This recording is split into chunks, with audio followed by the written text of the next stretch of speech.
Friends, welcome to Manu classes. आज हम पढ़ेंगे conduction with uniform heat generation in a plane wall. उससे कुछ रिलेशंस डेवलप करेंगे, जिन रिलेशंस का हम न्यूमेरिकल्स में डायरेक्ट यूज़ करते हैं। ओके, तो हम सबसे पहले एक प्लेन वॉल ड्रॉ कर लेते हैं। सपोज ये मेरी प्लेन वॉल है। ओके, प्लेन वॉल, इसकी मैंने थिकनेस कितनी कंसीडर की? Twice L. ओके, ये मैंने एक सेंटर लाइन ड्रॉ कर ली। Centre line, okay, centre line mid point को मैंने x इज इक्वल टू 0 का, इस डायरेक्शन में x is equal to plus L और इस डायरेक्शन में x is equal to minus L. Okay, surface temperature both side same है। Surface temperature both side same है, ठीक है। और बोथ साइड एम्बियंट है, तो एम्बियंट का मैंने हीट ट्रांसफर कोफिशिएंट H माना और ambient temperature T infinity. Okay, H T infinity. My dear friends, इसमें यूनिफॉर्म हीट जनरेशन हो रहा है Q डॉट। इसकी यूनिट किस में होती है? वॉट पर मीटर क्यूब। Q डॉट को क्या बोलेंगे? Uniform heat generation rate through out the wall.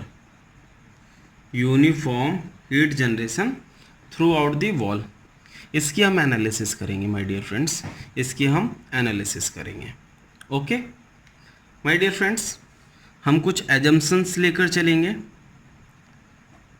तो एजम्पशंस देख लेते हैं हम क्या क्या ले रहे हैं। First, one dimensional heat transfer होगा। वन डायमेंशनल हीट ट्रांसफर होगा। 1DST means one dimensional heat transfer होगा। Means temperature is a function of x only. Means temperature will vary with distance. Okay. Second, uniform heat generation is not a function of x. Uniform heat generation rate is not a function of x. Okay, means uniform heat generation throughout the plane wall is constant. Okay. Third condition, steady state. Steady state. Steady state means temperature will not change with time. Temperature will not change with time, or you can say temperature is not a function of time. My dear friends, steady state में maintain करने के लिए क्या करना पड़ेगा? जितनी amount of heat इसमें generate हो रही है, जितनी अमाउंट ऑफ हीट इसमें जनरेट हो रही है, वो आइदर वन साइड और बोथ साइड से कन्वेक्ट हो जानी चाहिए स्टडी स्टेट में मेंटेन करने के लिए। अदरवाइज क्या होगा? सपोज यहाँ सरफेस टेम्परेचर TW है, इसमें अमाउंट ऑफ हीट जनरेट होगी और वो कन्वेक्ट नहीं हुई, तो सरफेस टेम्परेचर TW से बढ़कर कुछ और हो जाएगा, स्टडी स्टेट कंडीशन मेंटेन नहीं होगी। ठीक है, तो जितनी अमाउंट ऑफ हीट इसमें जनरेट हो रही है, उतनी अमाउंट ऑफ हीट कन्वेक्ट हो जानी चाहिए। तो हम लिख लेते हैं, to maintain the steady state condition, to maintain the steady state condition of slab, the heat generated in the slab must be convected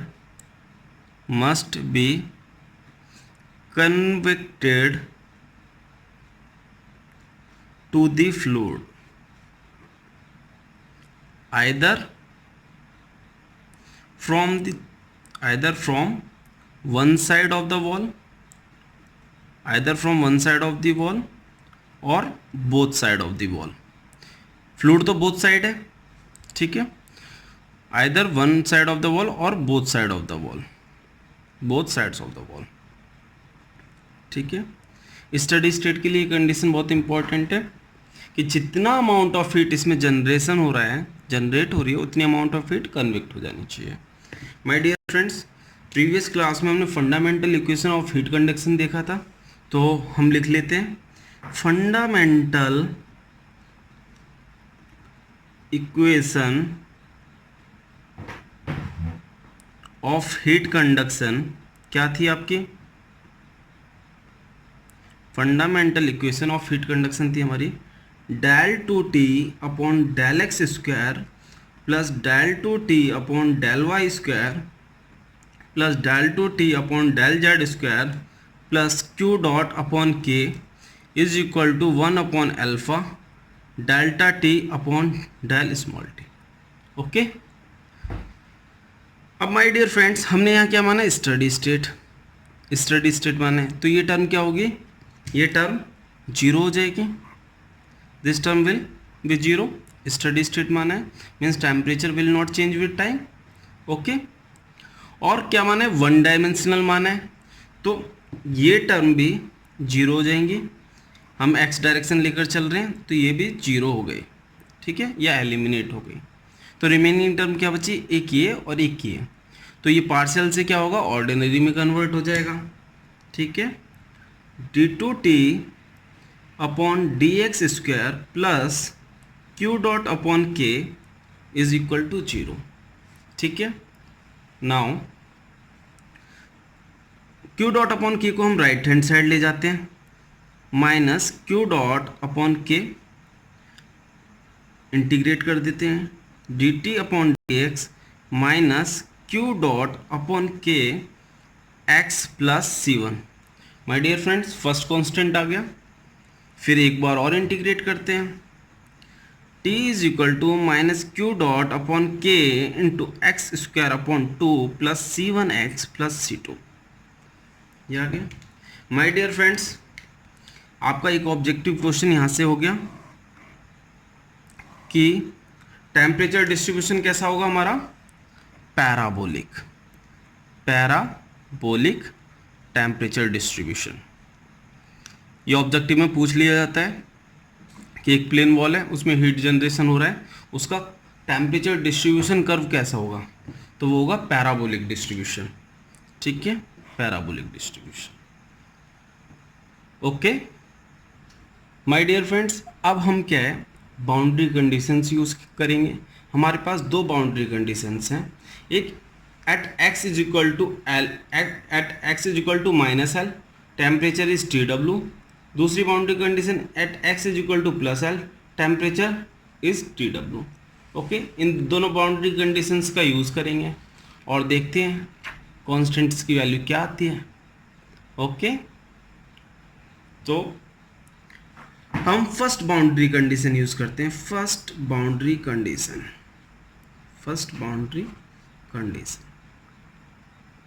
क्या है? First boundary condition at x is equal to minus L temperature t is equal to TW।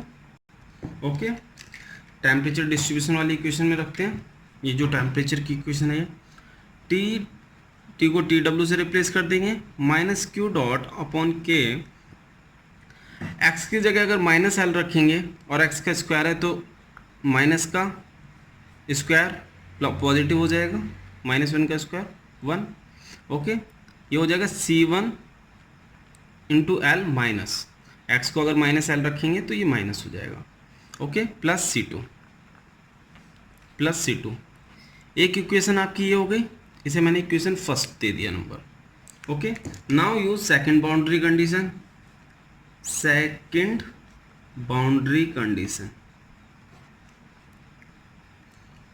Okay, at x is equal to plus L t is equal to TW। अब इस equation में हम रखते हैं TW हो जाएगा ये minus Q dot upon K into L square upon two plus C1 into L plus C2। Okay,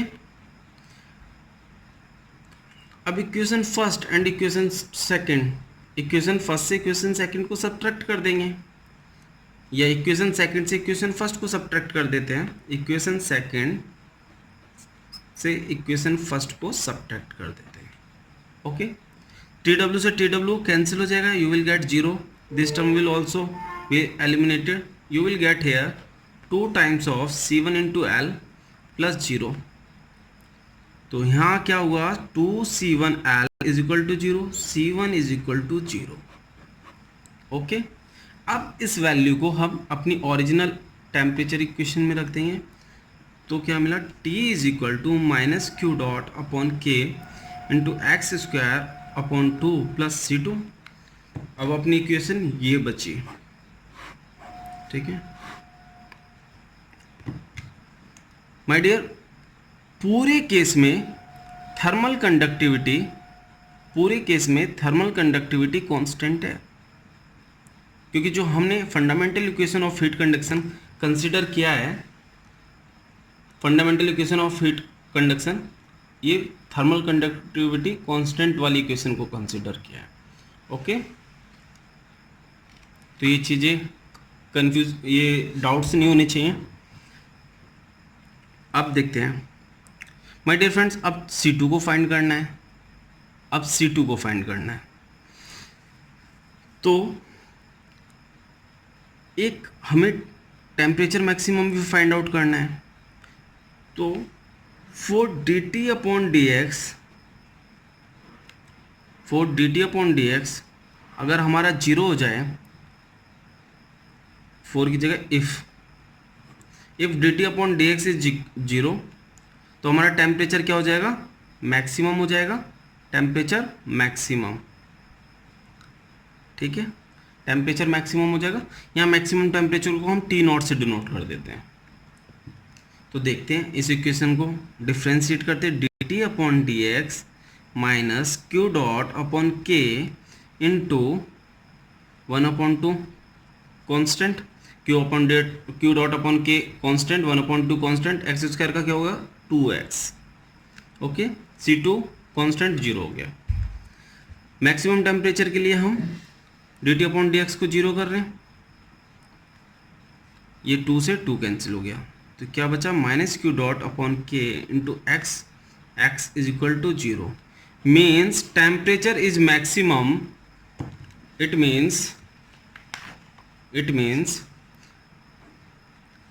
means temperature is maximum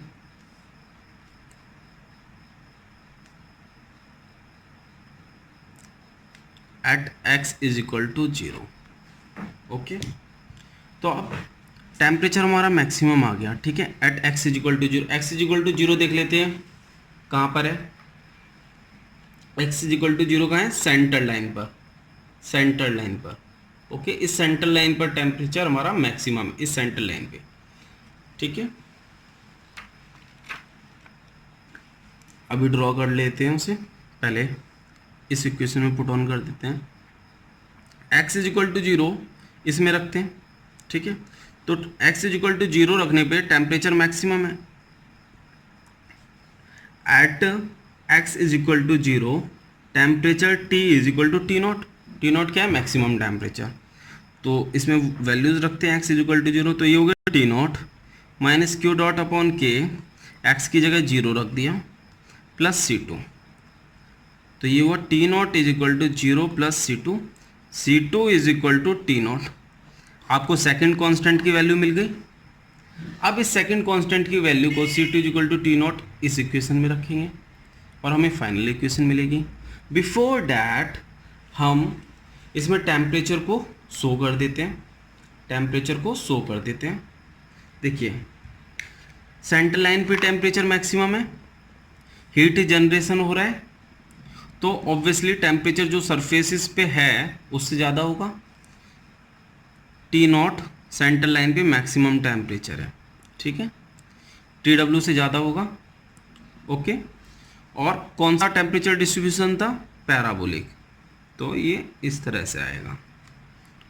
okay, clear, ये इस तरह का कर्व आएगा.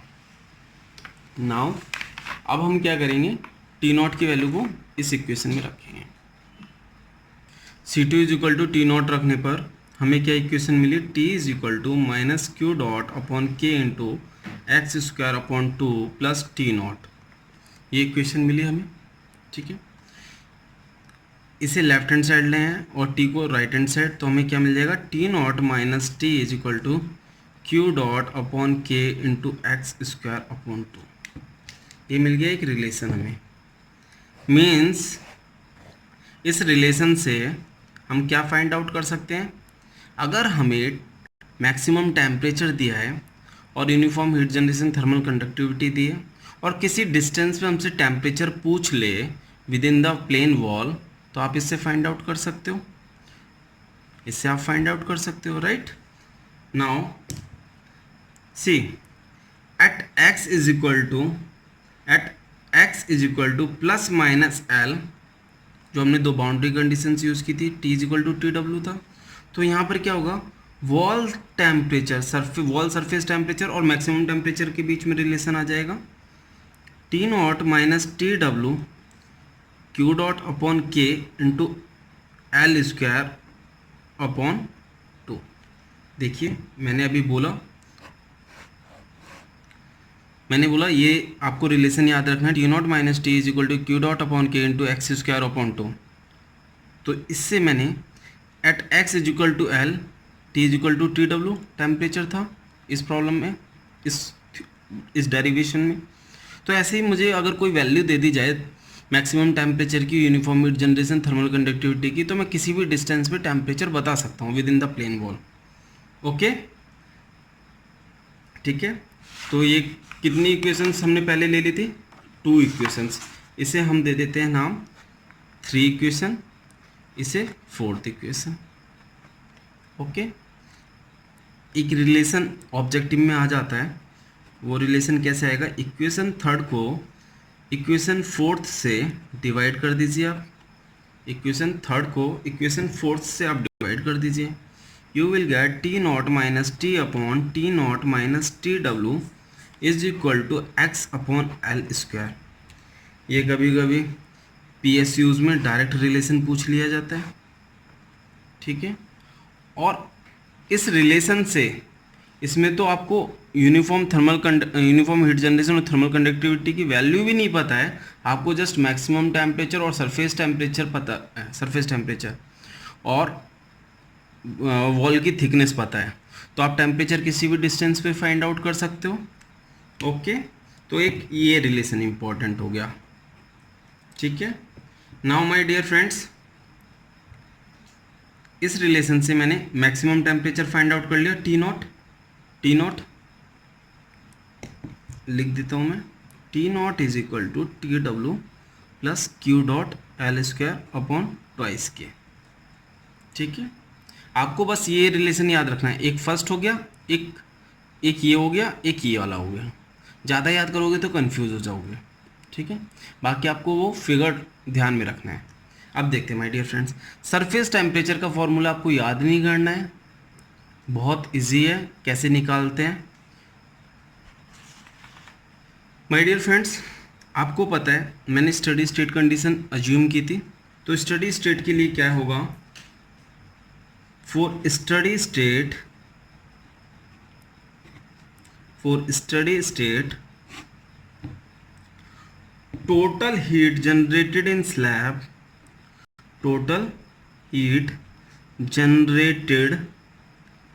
slab is equal to heat convected from both ends,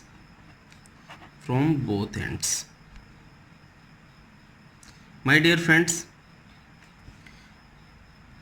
heat generated in the slab कितनी होगी, देखिए इसमें heat generated in the slab कितना होगा, Q डॉट इंटू वॉल्यूम होगा। क्यों, क्योंकि हीट जनरेटेड किस में आएगी, हमारी वॉट में, और ये यूनिट क्या है, वॉट पर मीटर क्यूब, तो इसमें अगर हम वॉल्यूम से मल्टीप्लाई कर देंगे तो हमें वॉट में मिल जाएगी हीट जनरेटेड, ठीक है। तो total heat generated in the slab कितनी होगी, Q dot into cross sectional area, this area जिसके परपेंडिकुलर हीट फ्लो कर रही है, this angle, this will be angle 90 degree, तो ये एरिया कितना है, एरिया ए, ठीक है। तो heat generated in the slab कितनी होगी, Q डॉट इंटू ए इंटू एल, ओके। और हीट कन्वेक्टेड कितनी होगी, convection Newton's law of cooling के फॉर्मूले से क्या होता है, H into exposed area, exposed area ये वाला होगा और ये वाला होगा, ठीक है।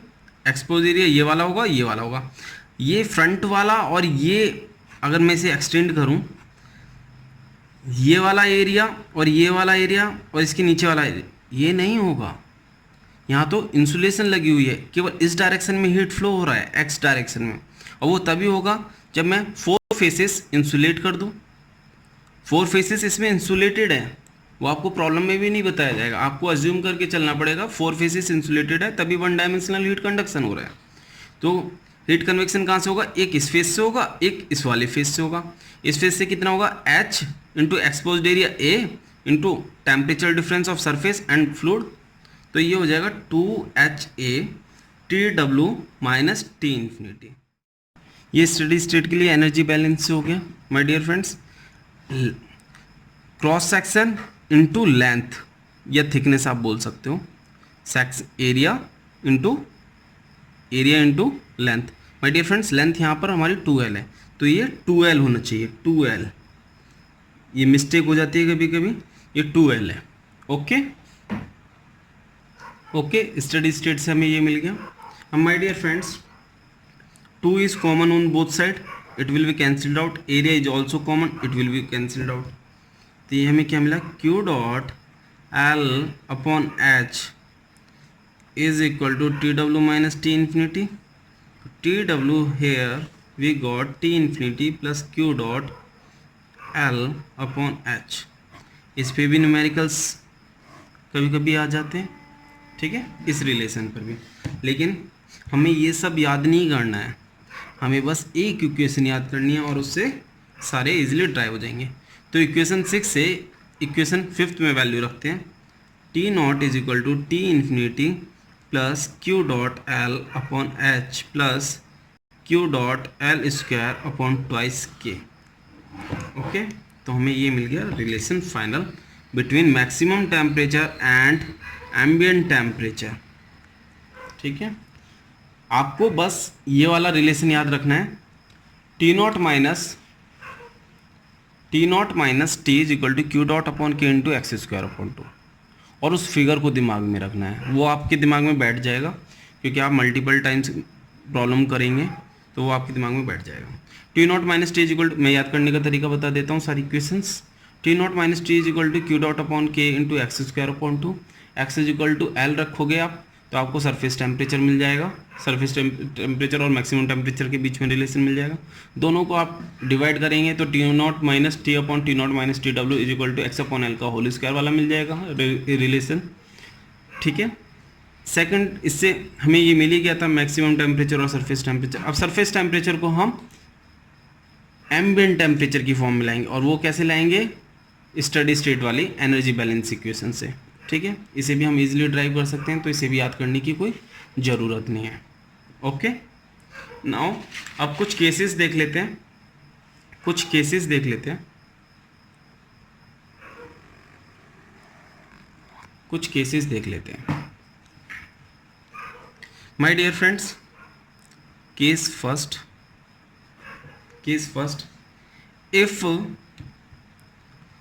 if one side of the slab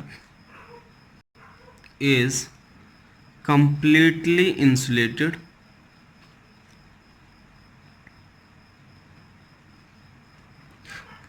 अच्छा हम ये पढ़ क्यों रहे हैं मैं आपको बता दूं, इससे आपके ऑब्जेक्टिव क्वेश्चंस रिलेशंस के बीच में तो आएंगे ही आएंगे, और आपके 2 नंबर वाले क्वेश्चंस इसमें फॉर्मूले बेस्ड आ सकते हैं, न्यूमेरिकल वैल्यूज़ देकर पूछ लेगा। Semester exam, BTech semester exams में पूरी डेरिवेशन आ जाती है कि आपको ये प्रूव करना है, ठीक है। और इस पर कुछ केसेस बन सकते हैं, जैसे मैं एक बता रहा हूँ, if one side of the slab is completely insulated, ठीक है, ये स्लैब थी और ये कंप्लीटली इंसुलेटेड है, इस साइड से कंप्लीटली इंसुलेटेड है, इधर कन्वेक्शन टू फ्लूइड है। अब मैक्सिमम टेम्परेचर कहाँ पर होगा माय डियर फ्रेंड्स, अगर इसमें हीट कंडक्ट कर रही है, हीट कंडक्ट कर रही है, लेकिन यहाँ पर तो इंसुलेटेड है, और convection is always preceded bye conduction. Convection हो नहीं रहा है, तो कंडक्शन क्या हो गया, जीरो। कंडक्शन क्या हो गया हमारा, जीरो। और कंडक्शन क्या होता है, minus K A D T upon D X, ये होता है। यहाँ से हमें क्या मिल गया, D T upon D X is equal to zero, D T upon D X is equal to zero. और कहाँ पर ये मिला है हमें, at the insulated surface, at the insulated surface. तो इससे क्या हो गया, temperature is maximum, temperature is maximum at the insulated surface, यहाँ पे मिनिमम। ये आ गया हमारा parabolic curve. Temperature is maximum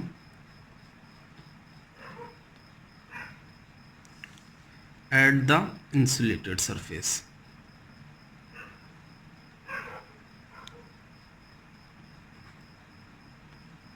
ठीक है। अब माय डियर फ्रेंड्स, अभी हमने क्या देखा कि टेम्परेचर दोनों सरफेसेस पे, मैं यहाँ ड्रॉ कर रहा हूँ क्योंकि ये आउट ऑफ केस बात कर रहे हैं, दोनों सरफेसेस पे टेम्परेचर सेम था, टी डब्ल्यू था, और ये सेंटर लाइन थी। ठीक है, तो मैक्सिमम टेम्परेचर कहाँ था, सेंटर लाइन पर था। ठीक है, तो ये हमें सिमेट्रिकल कर्व मिल गया, पैराबोलिक। केस 2 देख लेते हैं, इससे रिलेटेड है केस 2। ये मैंने वॉल बना दी।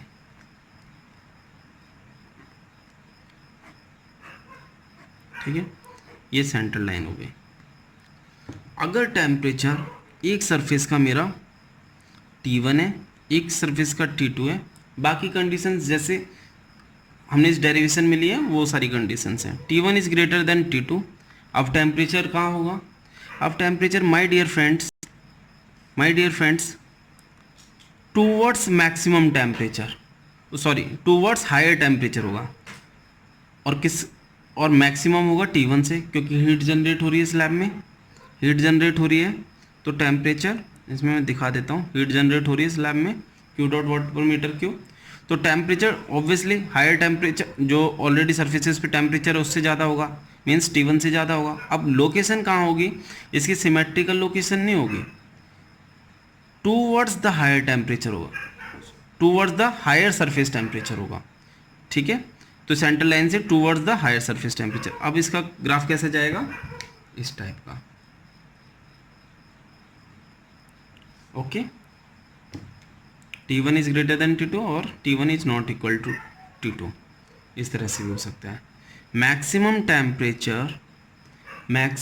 Temperature will be towards higher side. ठीक है माय डियर फ्रेंड्स, अगर आपको वीडियो पसंद आया हो प्लीज़ इसे लाइक करें, शेयर करें, सब्सक्राइब करें। रेगुलर अपडेट्स के लिए please ring the bell. Thank you so much.